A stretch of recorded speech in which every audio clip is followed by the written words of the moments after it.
நடுராத்திரி 3 மணி வீட்டில் படுத்திருக்கிறேன். வலி தாங்க முடியாமல் பிரண்டி கொண்டு இருக்கிறேன். வாயிலிருந்து ரத்தம் வந்து கொண்டு இருக்கிறது. அப்போ தான் நான் எந்த கடவுளை கூப்பிட்டா அது பவர்ஃபுல்லாக இருக்கிறது, வல்லமை நிறைந்ததாக இருக்குது, அது கூப்பிட்டா வரோன்னு நினச்சி என் கையில் இருக்கிறது ஒன்றா நினச்சிக்கிட்டேன், என் கழுத்தில் இருக்கிறது ஒன்றா நினச்சிக்கிட்டேன். இன்னும் தெரியாதது நிறைய நினச்சிக்கிட்டு நீ கடவுளாக இருந்தா வா, நீ கடவுளாக இருந்தா வா, நீ கடவுளாக இருந்தா வா, எனக்கு தொடுங்க, என்னை குணமாக்குங்க, எனக்கு அற்புதம் செய்யுங்க. இப்படியெல்லாம் நான் பல கடவுளை பல ஃபோட்டோ பார்த்து கூப்பிட்டேன். நீ வா, நீ வா, நீ வான்னு ஒன்று கூட வரல.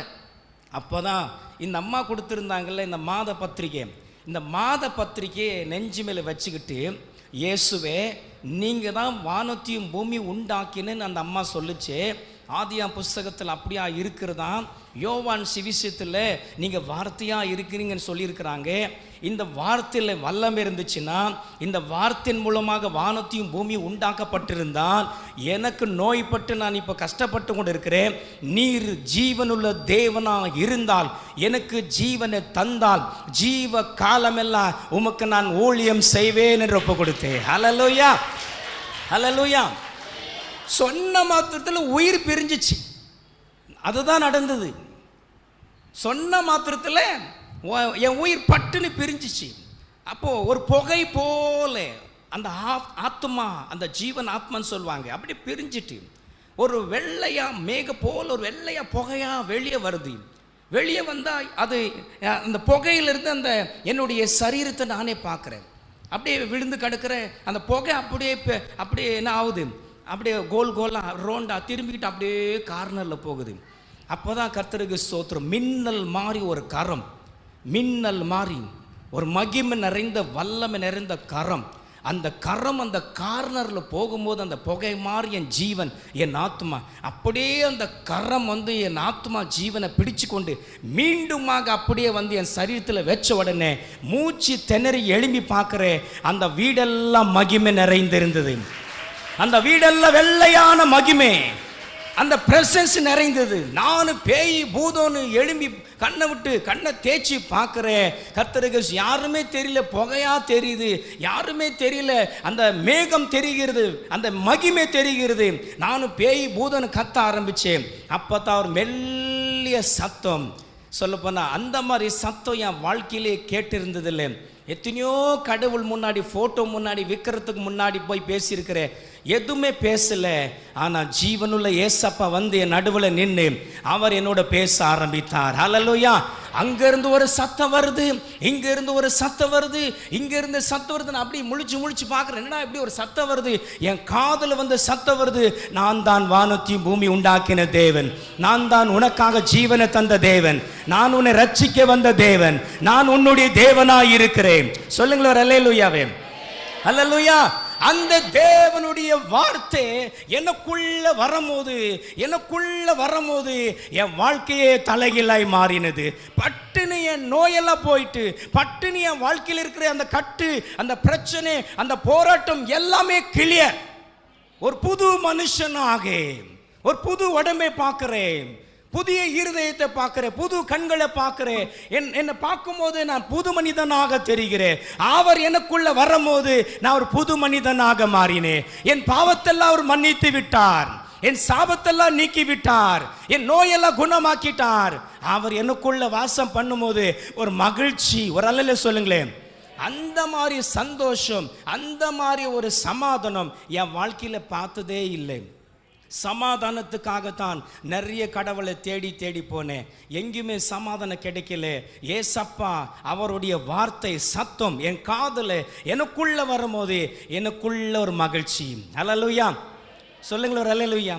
நான் மகிழ்ச்சியாக இருப்பேன், நான் மகிழ்ச்சியாக இருப்பேன், நான் கர்த்தருக்குள் மன மகிழ்ச்சியாக இருப்பேன், மகிழ்ச்சியாக இருப்பேன், நான் மகிழ்ச்சியாக இருப்பேன், நான் கர்த்தருக்குள் மன மகிழ்ச்சியாக இருப்பேன்.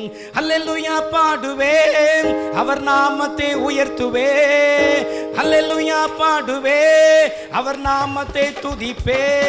நான் கர்த்தருக்குள் நான் கர்த்தருக்குள் மகிழ்ச்சியாக இருப்பேன், மகிழ்ச்சியாகிருப்பேன், நான் மகிழ்ச்சியாகிருப்பேன், நான் கர்த்தருக்குள் மன மகிழ்ச்சியாகிருப்பேன், மகிழ்ச்சியாகிருப்பேன், நான் மகிழ்ச்சியாகிருப்பேன், நான் கர்த்தருக்குள் மன மகிழ்ச்சியாகிருப்பேன், மகிழ்ச்சியாகிருப்பேன், நான் மகிழ்ச்சியாகிருப்பேன், நான் கர்த்தருக்குள் மன மகிழ்ச்சியாகிருப்பேன். அல்லேலூயா. அன்னைக்கு வந்தது மகிழ்ச்சி. பிறந்ததிலிருந்து 17-18 வயது வரைக்கும் எனக்கு மகிழ்ச்சி இருந்ததில்லை. இயேசு எனக்குள்ள வந்தார், அவருடைய சத்தம் எனக்குள்ள வந்தது, என் பாவம், என் நோய், என் பிரச்சனை எல்லாம் மாறினது. அந்த வந்த மாத்திரத்தில் எல்லா மோந்திரத்தை என்ன பண்ணேன் சொல்லுங்க, என்ன பண்ணேன்? கழட்டி எல்லாம் தூர போட்டேன், கையிலெல்லாம் கழட்டுனேன், கழுத்தில் இருக்கிற எல்லா டாலரை கழட்டுனேன். எனக்கு அந்த விசுவாசமே போச்சு. இது அல்ல, இதுதான் ஜீவன் உள்ளது, இதுதான் மெய்யானது, இதுதான் சொல்லப்போனா வல்லமை நிறைந்ததுன்னு சொல்லி அன்னைக்கு பைபிளை தூக்குனேன். பைபிளை தூக்கிக்கிட்டு கர்த்தருக்கு ஃப்ரீயாக கொடுத்தாங்க. ஒரு அம்மா எனக்கு பைபிளை ஃப்ரீயாக கொடுத்தாங்க. படிக்க தெரியாது, ஆனாலும் அந்த வசனத்தின் மேலே விசுவாசம். அந்த பைபிளை கையில் வச்சுக்கிட்டு மத்திக்கரையில், பெங்களூர் மத்திக்கரையில் ஆத்மநேசர் சர்ச்சுக்கு என்ன பண்ணேன், போகினேன். முதலாவது எனக்கு என்ன வேலை கொடுத்தாங்க தெரியுமா? வீட்டில் போயிட்டு சத்தியத்தை அறிவித்து அங்கே இருக்கிற எல்லா விக்கிரத்தை கொண்டு வந்து எரிக்கிற வேலை தான் எனக்கு கொடுத்தாங்க. சொல்லுங்களேன் ஒரு அல்லேலூயா. அந்த வீட்டில் பாஸ்டர் சொல்லுவார், போ அந்த வீட்டில் எல்லாம் எடுத்து, அவங்க சொல்கிறாங்க இயேசுவை நம்பிட்டாங்க, இவங்க சொல்கிறாங்க இயேசுவை நம்பிட்டேன். போய் வீடு வீடாம் இருக்கிற எல்லா பொருளை ஒரு கோணி பையில் ரொப்பிக்கிட்டு கொண்டு வந்து அதை நல்லா உடைச்சி குப்பை மாதிரி ஆக்கி சொல்லப்போனா என்ன பண்ணுவேன், போட்டு எரிக்கிறது தான் முதல் வேலை. கர்த்தருக்கு ஸ்தோத்திரம். உலகத்தில் இருக்கிறவரை பாக்கிலும் எனக்குள்ள இருக்கிற இயேசு பெரியவராயிருந்தார். ஹல்லேலூயா. சத்தத்தை உயர்த்தி ஹல்லேலூயா. அதுக்கு பிறகு எனக்கு கர்த்தருக்கு ஸ்தோத்திரம். நான் அந்த சர்ச்சுக்கு போய் கொஞ்ச நாள் தான் இருக்கிறது, 15 நாள் இருக்கும். பொங்கல் பண்டிகை எனக்கு தஞ்சாவூருக்கு கூட்டு வந்தாங்க. தஞ்சாவூருக்கு போய் 2வது நாள் கூட்டத்தில் கலந்து கொண்டேன். அந்த 2ஆம் நாள் கூட்டத்தில் அன்பு தேவதாசன் மூத்த ஊழியக்காரர் டி ஆசீர்வாதம் ஐயாவோட பிரசங்கத்தை கேட்டு அவர் வாயிலிருந்து நிரப்பு பறக்கிறது. அவர் சொல்கிற வார்த்தையெல்லாம் என் வாழ்க்கையில் புல் அறிகிற மாதிரி ஆகுது. உடம்பெல்லாம் சொல்லப்போன பயங்கரமான அனல் மூட்டி எழும்புகிறது. சத்தத்தை கேட்டு, தேவனுடைய வார்த்தை கேட்டு, ஒரு அபிஷேகப்பட்ட ஊழியக்காரன் மூலமாக புறப்படுகிற அந்த வார்த்தை என் வாழ்க்கையே சொல்லப்போனா பெரிய மாற்றத்தை இன்னும் கொண்டு வந்து கொண்டிருக்கிறது. வரலையில் சொல்லுங்களேன். எழும்பி நின்று ஞானஸ்தானம் ஒப்பு கொடுத்துட்டேன். 15 நாள் 15 டேஸில் என்ன பண்ணேன், ஞானஸ்தானத்துக்கு ஒரு வெள்ளிக்கிழமை சர்ச்சுக்கு போனேன், ஒரு ஞாயிற்றுக்கிழமை ஆராதனைக்கு போனேன், 3வது அக்கினிரத உபவாசோட தஞ்சாவூருக்கு போனேன். 2வது நாள் கூட்டத்தில் வார்த்தையை கேட்டு என்ன பண்ணேன், கையை எடுத்து நின்னேன்.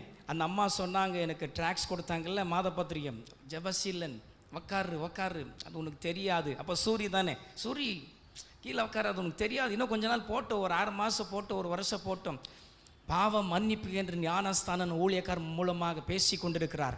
நான் ஒரு பாவின்னு ஒத்துக்கொள்ளுகிறேன்.